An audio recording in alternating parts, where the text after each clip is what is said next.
तो उस मजहब का नाम मजहब इस्लाम है। गमों के अंदर अगर कोई हौसला अता करता है तो उस मजहब का नाम मजहब इस्लाम है।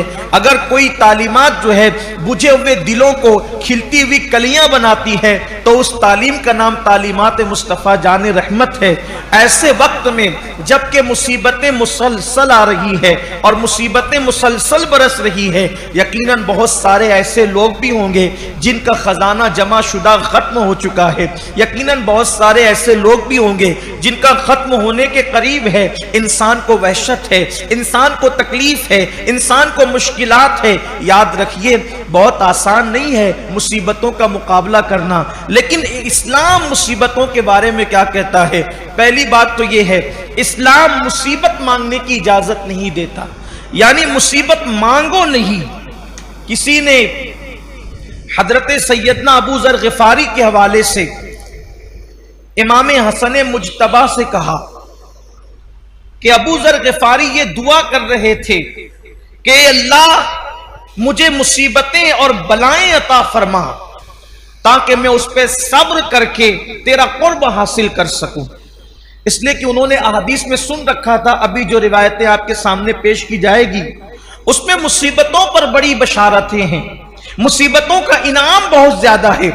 तो अबू जर गिफारी ने कहा अल्लाह मुझे मुसीबत में गिरफ्तार कर ताकि मैं वो इनाम हासिल करूं जो मुसीबत के बाद नसीब होता है। किसी ने इमाम हसन से कहा, इमाम हसन कहते हैं अल्लाह अबू जर पर रहम फरमाए, अल्लाह अबू जर पर रहम फरमाए। इस मामले में देखिए ये फिक्र में हम हजरत सैयदना अबू जर गिफारी के मुत्तबे नहीं है, हमें इमाम हसन का रास्ता ज्यादा आफियत का नजर आता है। इसलिए कि जिसका जो ज़र्फ होगा, जिसको जितनी मारिफत इलाही नसीब होगी, जिसको जितना कुर्ब इलाही की दौलत नसीब होगी, जिसके पास जितना इल्म होगा, जिसके पास जितना इरफान होगा, वो उसके मुताबिक गुफ्तगू करता है।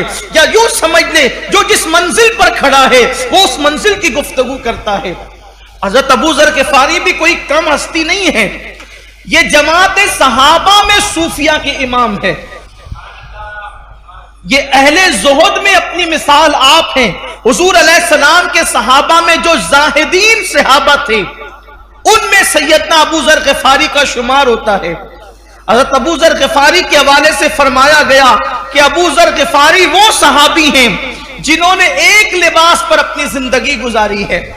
हज़रत अबू जर गिफारी वो सहाबी हैं जो अक्सरों बेशतर बिस्तर से अलग रहते थे, यानी जितनी देर थोड़ी देर के लिए कुछ सहाबा सोते थे उससे भी आप किनारा कशी करते थे।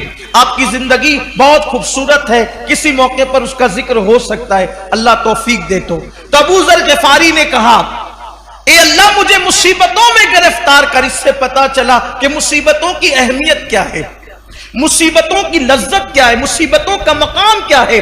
लेकिन जब इमाम हसन से किसी ने कहा, वो तो मुसीबत और बलाओं की दुआ करते हैं, इमाम हसन ने कहा अल्लाह अबू जर पर रहमत फरमाए, रहम फरमाए। हम इतने बड़े कद से हो गए कि अल्लाह से मुसीबत मांगने लगे या अल्लाह से नेमत मांगने लगे। हम तो अल्लाह के बंदे हैं, हम ये कहते हैं अल्लाह अगर तेरी खुशी नेमत देने में है तो तू हमें नेमत अता फरमा, और तेरी खुशी मुसीबत देने में है तो हमें मुसीबत अता फरमा। हमें खुशी और गम से क्या गरज, हम तो देने वाले हाथों को देखते हैं, देख कौन रहा है।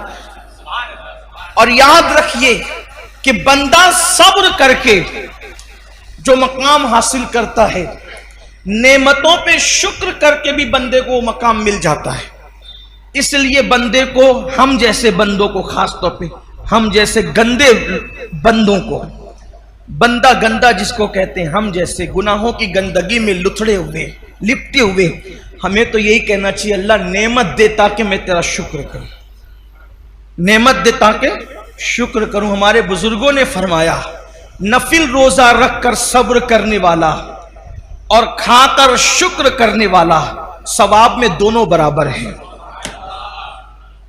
इसीलिए जब कोई नफिल रोजे पे हमें देखकर रश्क करता है या किसी को देख के रश्क करता है तो मैं कहता हूं खा ले और शुक्र कर। इसलिए कि शुक्र भी कोई मामूली इबादत नहीं। हदीस पाक में आया है ईमान की दो शाखें हैं, निस्फ ईमान सब्र है, आधा ईमान सब्र है और आधा ईमान शुक्र है। सब्र भी आधा ईमान है और शुक्र भी आधा ईमान है। और हुज्जतुल इस्लाम इमाम गजाली रहमतुल्लाह अलैह फरमाते हैं कि सब्र भी अल्लाह की सिफत है, कि अल्लाह का एक नाम सबूर है, अस्सबूर, रुकने वाला, सब्र करने वाला। इसीलिए आप देखें, इंसान कितना भी जुर्म करे, कितने भी पाप करे, वो जल्दी नहीं करता, वो अजाब को रोके रहता है, हलीम है वो, अस्सबूर, सब्र करने वाला। और जैसे उसकी सिफत अस्सबूर है, वैसे उसकी सिफत अशकूर, उसका एक नाम अशकूर भी है, शकूर भी उसकी सिफत है। तो सब्र और शुक्र दोनों निस्फ निस्फ और आधे आधे ईमान है। और सूफिया की जबान में यह कहें कि इंसान की जिंदगी की गाड़ी के दो पहियों का नाम है, एक का नाम है सब्र और एक का नाम है शुक्र। ये गाड़ी जन्नत की पटरी पर चलती है जिसमें सब्र और शुक्र के पहिए लगे होते हैं। इसलिए इंसान को जब मुसीबत आए तो सब्र करे, मांगे नहीं, आ जाए तो सब्र करे, और नेमत मिले तो